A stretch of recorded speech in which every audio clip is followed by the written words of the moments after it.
como é que é, então, de uma maneira sucinta, objetiva, a tua estratégia de investimentos e no que você investe especificamente? E se muda, de que maneira que muda? A minha estratégia, ela se baseia no princípio de que primeiro eu tenho que estar vivo para depois ficar rico, né? Não é legal inverter a ordem, né? Ficar rico e morrer. Então, eu sempre começo por essa questão de reservas. Eu tenho a minha reserva de emergência, que hoje ela seria capaz de me sustentar durante 1 ano, e se algo acontecesse comigo. Além dessa reserva, eu penso sempre, é uma reserva em reais, porque eu moro no Brasil.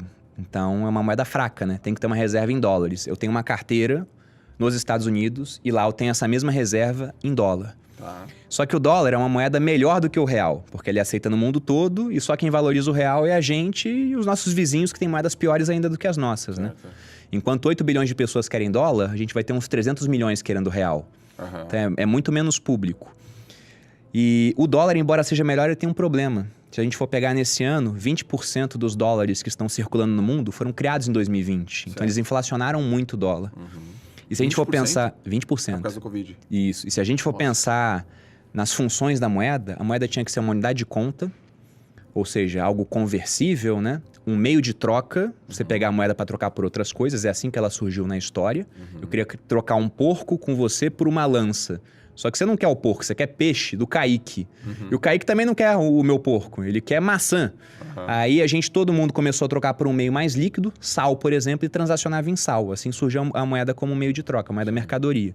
E o último ponto é ser uma reserva de valor, é ser capaz de manter... A palavra salário. Exato, muito bem observado pelo Kaique. Ah, garoto! E aí o último ponto é ser capaz de manter valor ao longo do tempo. E as moedas hoje não mantêm mais valor, porque os bancos centrais, eles planejam ter taxas de inflação para desvalorizar a moeda. Eles ficam criando mais moeda a cada ano, eles querem que a moeda perca valor. E a mesma coisa com o dólar. Ele é melhor do que o real? É, mas ele não é uma reserva de valor. Então eu penso, o que vai ser capaz de manter valor ao longo do tempo?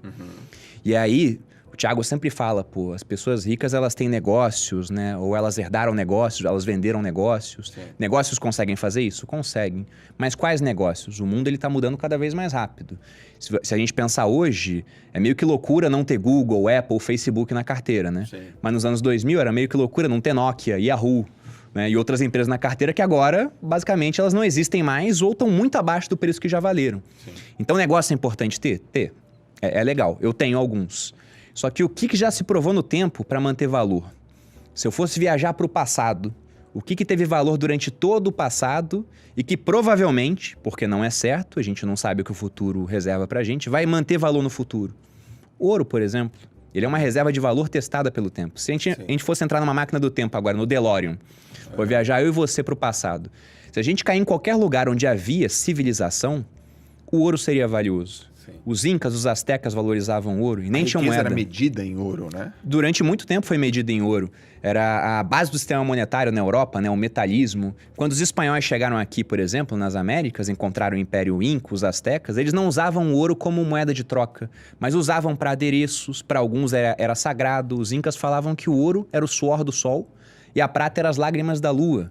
Então eles tinham valor naquilo. E então, se a gente fosse para o Império Inca, para os astecas, para a China, para a Europa, todo mundo valorizava o ouro. Muito provavelmente no futuro ele vai continuar sendo valorizado. Isso pode mudar? Pode, porque o Elon Musk pode descobrir ouro em Marte e entupir o mercado de ouro, né?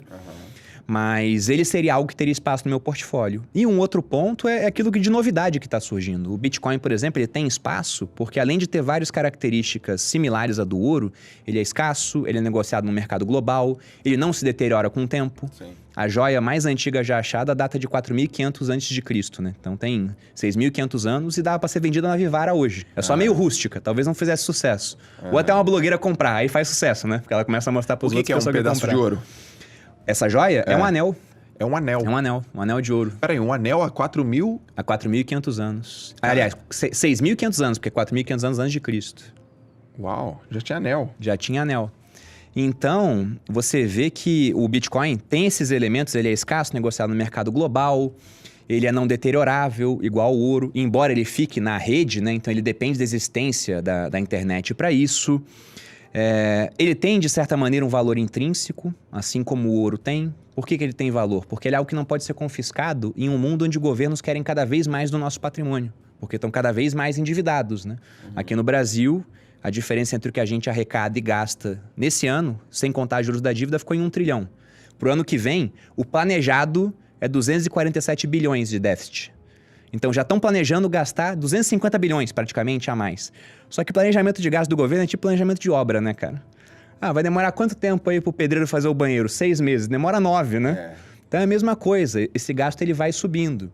E a expectativa, primeiro você se endivida, daqui a pouco tá difícil de se endividar, ninguém mais acredita que aquela dívida vai ser paga, aí começa a vir aumento de imposto. E ter alguma coisa que protege o seu patrimônio dessa sanha dos governos, acaba mostrando que aquilo tem valor, que é o caso do Bitcoin. Então acho que vale a pena ter um pouquinho em Bitcoin também. Sempre que me perguntam, e eu já fiz essa pergunta várias vezes para outras pessoas também, se você fosse para o futuro, viajar 50 anos no tempo, a mesma máquina do tempo que a gente entrou vai levar a gente para o futuro agora. O que você colocaria numa mala para ter valor de compra? Para ter poder de compra lá na frente, né? E, pô, você vai colocar real? O real tem 26 anos, pô, que já perdeu 90% do poder de compra. Capaz de você chegar daqui a 50 anos e nem ser mais o real a moeda da nossa economia aqui, vão ter mudado a moeda. O real tem 26 anos e já é a segunda mais longeva aqui do Brasil. A gente trocou de moeda 10 vezes. A gente cortou um monte de zero no meio do caminho, que a moeda inflacionava muito. Então, levar real só levaria se fosse para levar notas de R$1. Porque a nota de R$1 você vende por R$50, né? Virou de colecionador. O dólar, ele é melhor, porque ele já tem mais de 240 anos, né? É uma única moeda até agora. Não trocaram, não cortaram zero, a inflação foi bem menor. Mas com o governo americano produzindo esse tanto de dólar a cada ano, será que ele não vai perder muito valor?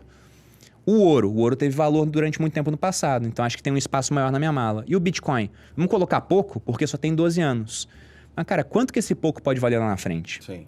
Quem fez essa viagem no tempo de 2009 para cá e botou um pouquinho de Bitcoin, tá milionário hoje, cara. Sim. Tá milionário. Se a gente for pegar em 2010, era possível com $1 comprar mais de 1.000 Bitcoins. Hoje, precisamos de uns 22 mil dólares para comprar um único Bitcoin. Sim. Então, se esse cara comprou esses 1.000 Bitcoins, né? Olha o dinheiro que ele tem hoje.